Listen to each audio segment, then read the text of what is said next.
애벌레를 몇 마리 잡아보았습니다. 자, 제가 이것을 한번 뿌려보도록 하겠습니다. 천연 살충제인데요. 자, 뿌려줬는데, 아이고, 난리 났습니다.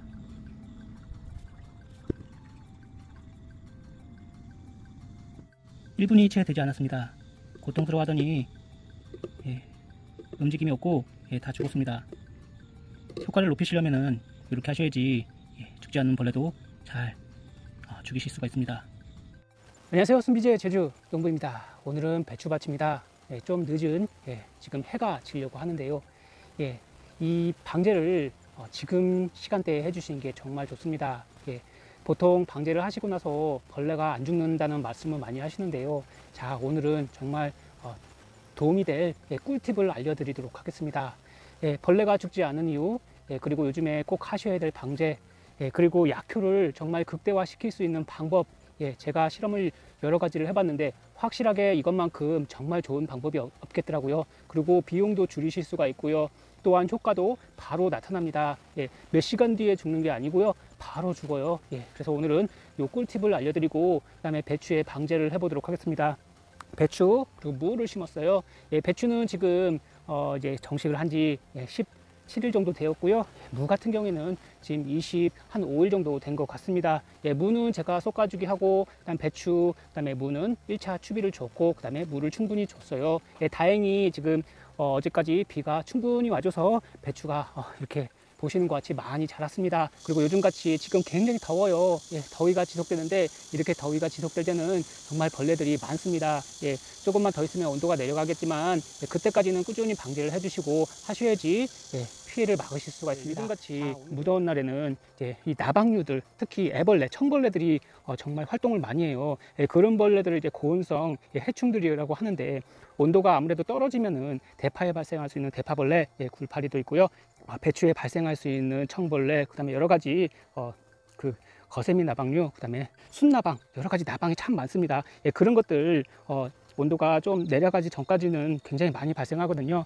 여기 보세요. 이렇게 나방들이 잎을 갉아먹고 있습니다. 이 벌레 보세요. 이것도 제가 떼어다가 한번 실험을 해보도록 하겠습니다. 제가 미리 어저께 실험을 해보았습니다. 이거 보세요. 확실하게 벌레들이 모두 죽었습니다. 그것도 단 1분도 되지 않아서 싹 죽었습니다. 보통 벌레들이 죽지 않고 살아있다가 죽는 경우가 많은데, 요것 같은 경우에는 이렇게 약재를 뿌리고 나서 단 몇 초 만에 죽습니다. 자, 벌레가 죽지 않는 이유, 그 이유는 첫 번째, 살포 시간대입니다. 보통은 살포를 아침이나 낮에 많이 해주시죠. 하지만 이 해충들은 주로 밤에 활동을 많이 합니다. 특히 나방류들이 밤에 많이 돌아다녀요. 그래서 낮에 보시면, 아침에 보시면 벌레가 있는 것 같은데 분명히 잎은 뜯어 먹었는데 보이지 않는 것을 보실 수가 있습니다. 따라서 저녁 때 활동을 많이 하니까 해가 질 무렵, 이때쯤에 지금 해가 지고 있습니다. 붉게 해가 지고 있는데 이때쯤에 살포를 해주시는 게 아무래도 좋고요. 그리고 벌레가 죽지 않는 이유 두 번째는 내성입니다. 같은 약재로 똑같은 방제를 해주시면은 내성이 생길 수밖에 없어요. 농약이든 친환경 약재든 마찬가지입니다. 슈퍼 해충이 생깁니다. 그런 것에 의해서 이 내성이 생겨서 벌레들이 잘 죽지 않아요. 따라서 내성에도 벌레가 잘 죽는, 그리고 아니면은 약효를 더 극대화시켜서 죽이는 방법으로 다양하게 벌레를 퇴치를 하셔야 되고요. 약재를 바꿔가면서 살포를 해주시는 게 가장 좋죠.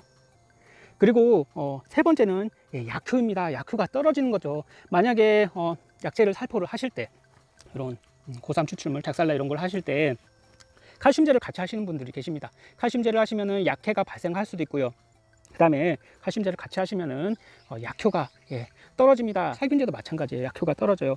그런 걸 하시고, 그 다음에 작물에게 뿌려주시면 약해가 그만큼 이 약효가 떨어지기 때문에 다음날 보시면 벌레가 살아있어요. 그 이유가 바로 약효가 떨어졌기 때문입니다. 그래서 웬만하면은 살충제, 살균제 하실 때는 단독 살포를 해주시고, 칼슘제나 인산질 비료를 함께 혼용해서 안 뿌리는 게 좋아요. 자, 오늘은 요 작살나라는 것을 뿌려보도록 하겠는데요. 요거는 고삼 추출물입니다. 여기 안에는 이제 한약재 성분이 들어가 있는데요. 한약재로도 고삼이 쓰이기도 하고요. 이 고삼이라는 것은 오래전부터 친환경 약재로 사용한 것입니다. 이 고삼이라는 것은 굉장히 쓴맛이 나는데요. 이 사람에게는 이롭지만 이 벌레들, 해충에게는 이롭지 않은 살충 효과를 가지고 있어서 아주 오래전부터 사용하던 것입니다.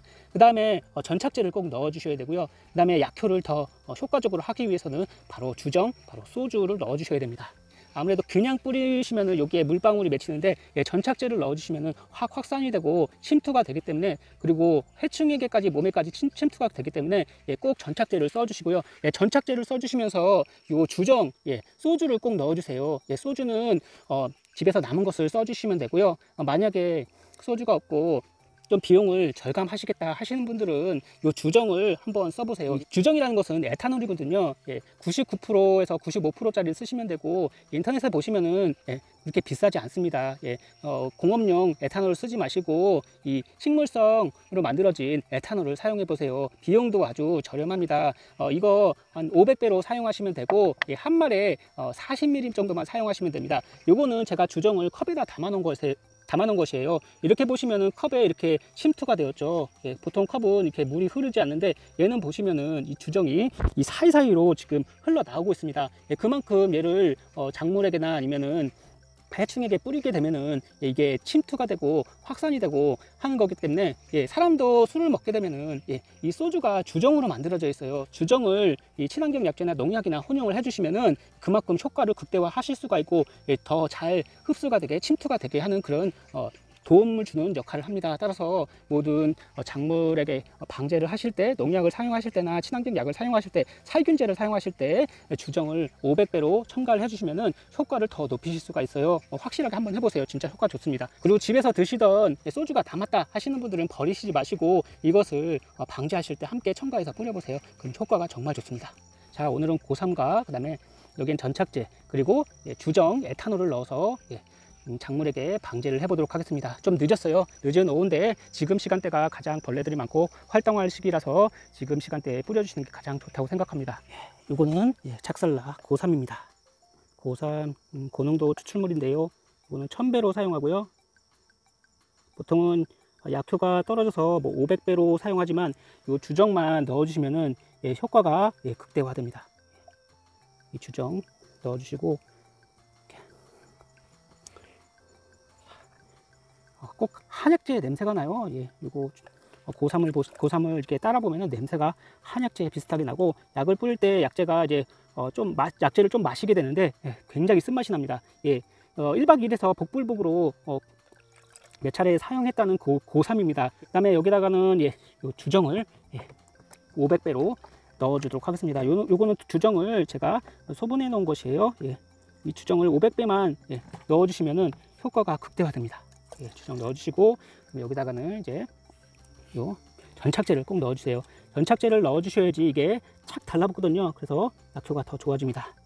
이렇게 해서 잘 섞어서 작물에게 뿌려주시면 되는데요. 전착제와 에탄올을 넣었기 때문에 작물에게 더 흡수가 빠르게 나타나고요. 그리고 해충이 맞았을 경우 더욱 빠르게 해충이 죽게 됩니다. 이 에탄올 같은 경우에는 함량이 낮은 것을 쓰시지 마시고요. 최소한 90에서 95% 되는 거 그것을 구입해서 쓰시면 되겠고, 약효를 끌어올리실 수가 있고 방제 횟수도 줄이실 수가 있습니다.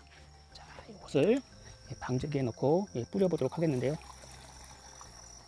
대신에 잎 앞뒤에 충분히 뿌리까지 흐르도록 뿌려주시고, 그 다음에 저녁 시간에 뿌려주시는 게 좋습니다. 자, 밤이 되니까 이렇게 나방들이 나왔습니다. 지금 저녁 무렵이 되니까 이 나방들이 활동을 하기 시작해요. 낮에는 보이지 않았는데 이렇게 밤에 나방류들이 기어 나와서 이제 여기다 알을 낳고 애벌레가 피해를 줍니다.